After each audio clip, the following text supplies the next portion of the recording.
Bonjour à tous les amis, c'est Mighty Grass, soyez les bienvenus sur cette chaîne YouTube pour découvrir avec moi aujourd'hui une statue que j'attendais avec impatience, que vous attendez avec impatience. Le fameux Fenrir, guerrier divin d'Asgard de la société Tsume. Version Ikigai, vraiment une statue magnifique d'après les premières photos. Alors je peux vous le dire, je viens de déballer la statue pour vérifier s'il n'y avait pas de casse et vous n'êtes pas prêts de découvrir ce qu'il y a dans cette boîte les amis parce que ça dépasse l'entendement, c'est juste une merveille. Je ne vais absolument pas faire traîner cette intro, on se rend tout de suite à Asgard et on découvre ensemble ce fameux Epsilon Fenrir d'Aliot, le guerrier divin du loup accompagné de Jing, son fidèle serviteur. C'est parti les amis, générique. Aouh!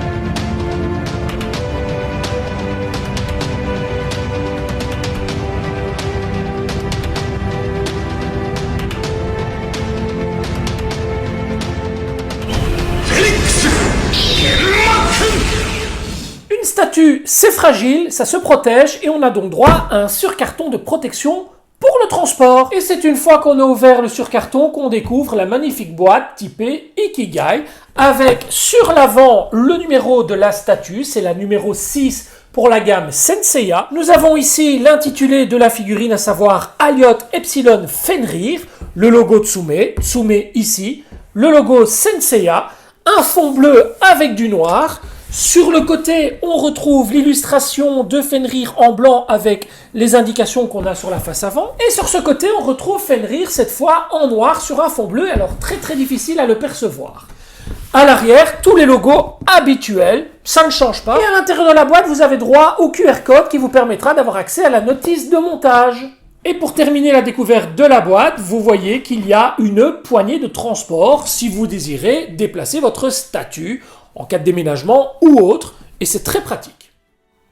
À l'intérieur du carton principal, on découvre bien entendu le contenu du polyforme avec toutes les pièces soigneusement protégées. Il y a entre autres du plastique de protection, mais également des mousses afin de bien caler les pièces dans l'emballage. Une fois tous les plastiques de protection retirés, on découvre un contenu très riche en couleurs avec le loup juste ici, la chevelure arrière, les deux têtes, le porte-plaque ainsi que la petite fiche numérotée, le corps du personnage, les deux bras avec celui avec l'attaque, et enfin les attaques qui viendront se mettre sur la base que voici. Allez, on découvre tout de suite le pièce par pièce, les amis. On commence avec la base. Au niveau de la base, celle-ci reprend bien entendu le design habituel des versions Ikigai, avec cette couleur noire laquée et cette griffe propre à Tsume avec juste en dessous le numéro sur la petite pastille ronde qui viendra se clipser pareillement juste par le dessous.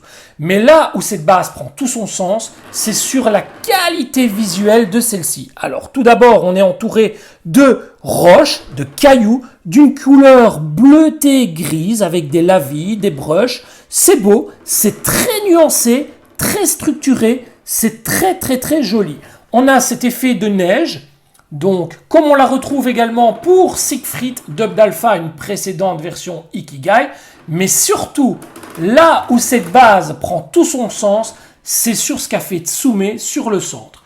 On a droit à de l'eau givrée avec des cailloux juste en dessous, du givre sur les côtés, avec des effets de givre sur cette glace totalement transparente, et là c'est de toute beauté, c'est vraiment, comme on dirait chez nous, à se taper le cul par terre, les amis. On a vraiment l'impression d'être devant une eau gelée, tout simplement. C'est splendide. Alors, on a un endroit où placer le pied ici avec une longue tige en fer. Vous voyez, on a la trace du pied. Le pied viendra également se placer via un aimant juste là. On a des plugs là, ici, à cet endroit, là et là pour venir mettre les attaques, en tout cas les effets d'attaque du bond que fait tout simplement Fenrir et son loup. Et enfin, juste ici, nous avons une attache pour le loup et je pense à cet endroit une tige qui viendra s'enfoncer dans ce trou. Et voilà pour les éléments à placer sur cette base magnifique Regardez comme elle est jolie. C'est juste incroyable ce qu'ils ont réussi à faire sur cette partie. Splendide. Vraiment splendide. Sur le dessous de la base, on retrouve 4 patins noirs. On retrouve le logo Tsume, Senseiya, Ayot Epsilon, Fenrir, Masami Kurumada et enfin la petite pastille numérotée. Dans la base, vous viendrez placer ces effets roses transparents, vraiment de toute beauté, qui ne sont pas sans rappeler les effets qu'on retrouvait sur la version de Siegfried, Dub d'Alpha. Ces effets sont vraiment de toute beauté, une résine très pure, très transparente, pas de bulles, pas de défauts. Ces pièces sont au nombre de 5 et possèdent des petits plugs différents afin de ne pas vous tromper. Celle-ci est la première pièce, la deuxième pièce. La troisième pièce beaucoup plus imposante. Et enfin la quatrième et cinquième pièce. Une des pièces majeures de cette statue, c'est Jink, tout simplement, le mâle alpha des loups, le loup par excellence, le meilleur ami de Fenrir et celui qui le défend au mieux. Regardez-moi ça, à quel point il est accurate. On retrouve les yeux bleutés, magnifiques de Jink, la petite lune en cicatrice sur son crâne, superbement bien réalisé. Le sens des poils est très beau, on retrouve même des poils le long de son corps. Une couleur bleutée avec du gris magnifique. On a droit ici à une longue tige très solide, j'imagine, pour pouvoir faire en sorte de donner la position à Jink. La queue est splendide également. On retrouve même les coussinets en dessous des pattes. C'est vraiment une pièce magnifique. On a les ongles ici, pas trop proéminents, vraiment juste ce qu'il faut. Les crocs sont incroyables également.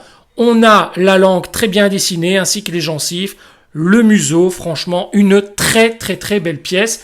Et c'est vraiment une statue à part entière, à elle toute seule. Nous attaquons à présent le corps du personnage, les amis. Et là, si vous n'êtes pas déjà assis, je vous conseille franchement de le faire. Sinon, vous risquez de tomber et de vous faire très mal. Cette armure est juste incroyable. Cette peinture est sublimissime. Un des plus beaux paints de Tsume. On retrouve parfaitement la couleur accurate de celle que l'on retrouve dans le dessin animé. Ils ont fait fort, très très fort. On a du bleu, du vert, du blanc. Ça part dans tous les sens. Des brushes, regardez, des effets de shading. C'est incroyable comme c'est hyper bien réalisé. Même l'arrière des jambières a été particulièrement soigné.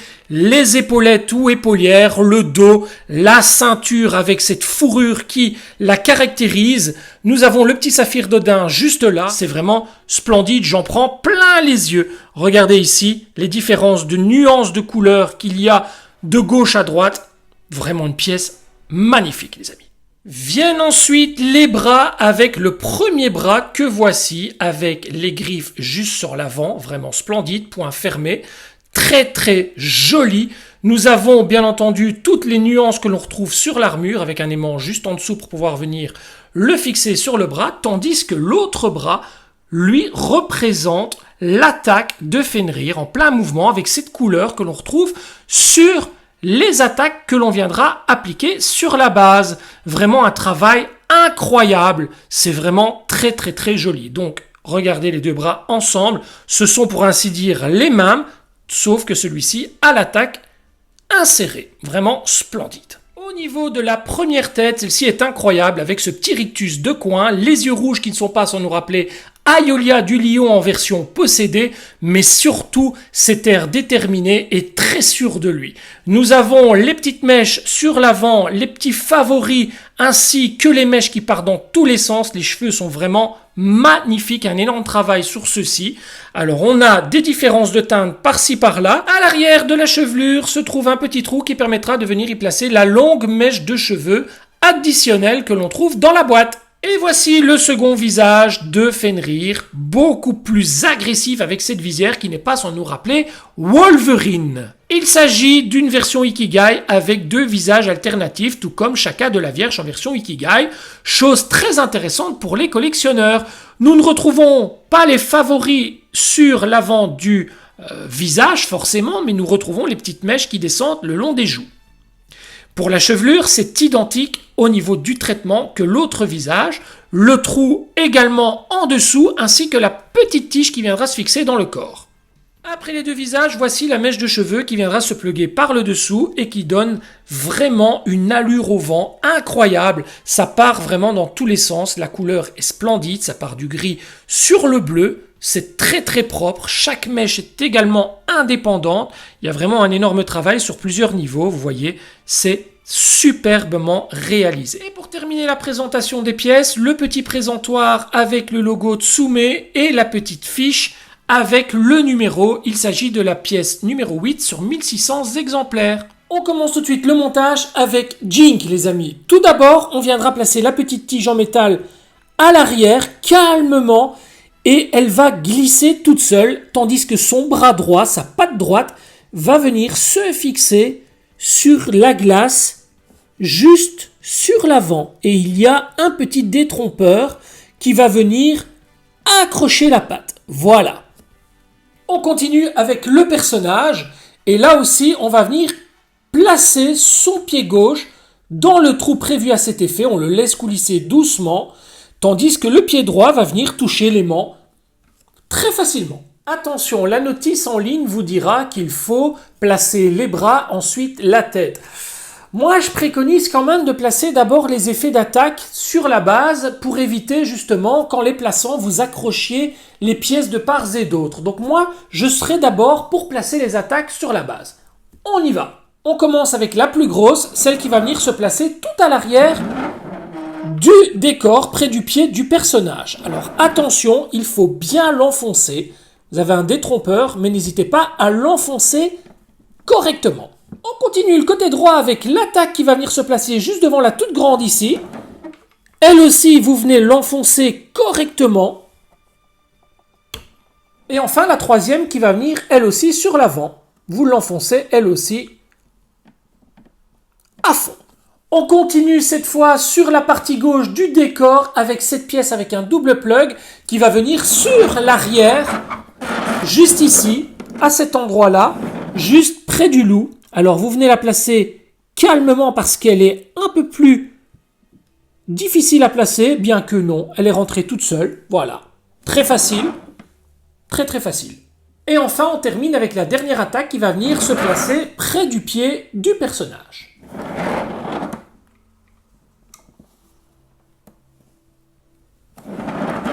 Et voilà le travail les amis, très très facile. On peut placer les bras les amis.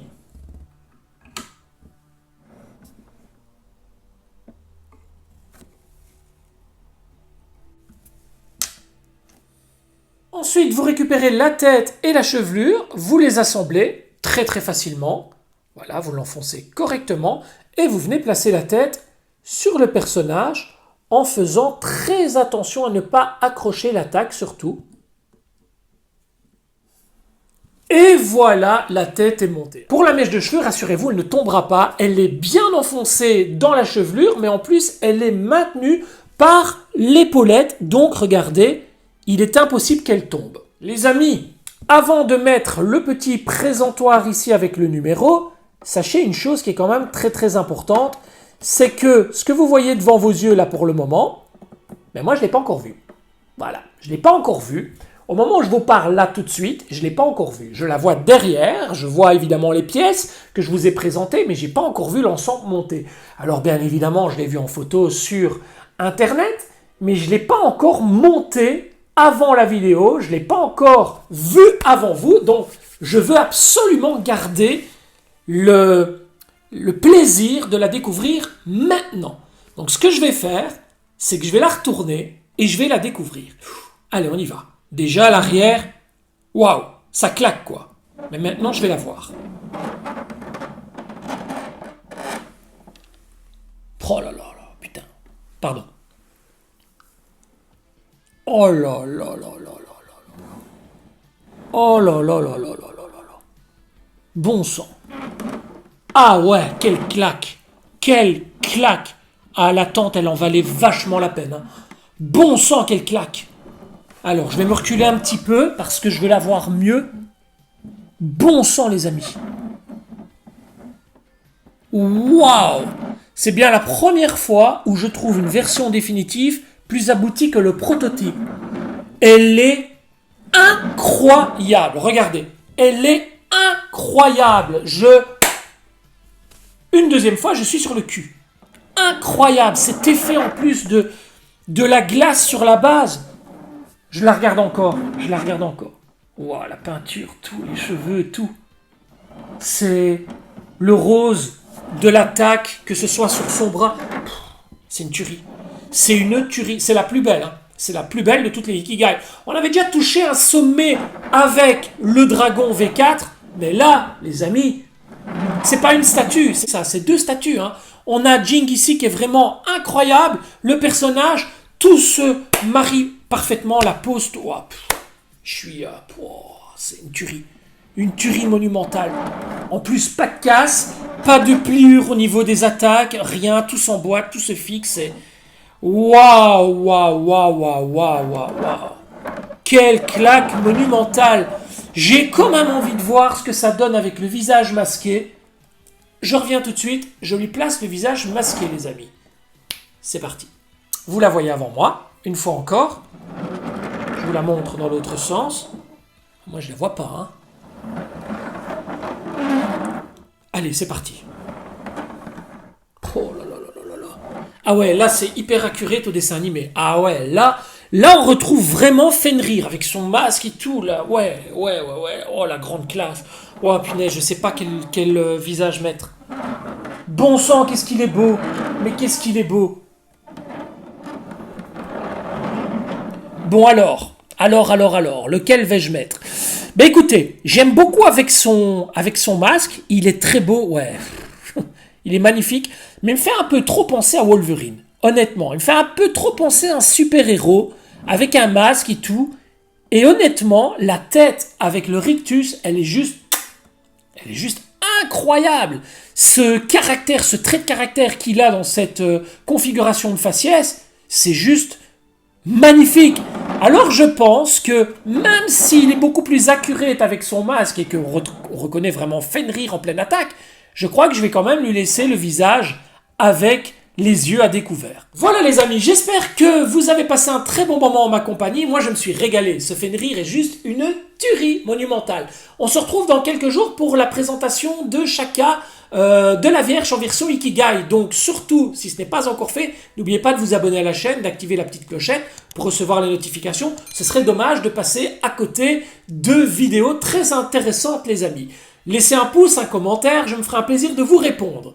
On se donne rendez-vous très prochainement donc pour une autre vidéo. Je vous laisse en compagnie de Fenrir et de son loup avec une vue à 360 degrés. Surtout, n'oubliez pas de prendre soin de vos proches et de votre famille, c'est là tout l'essentiel.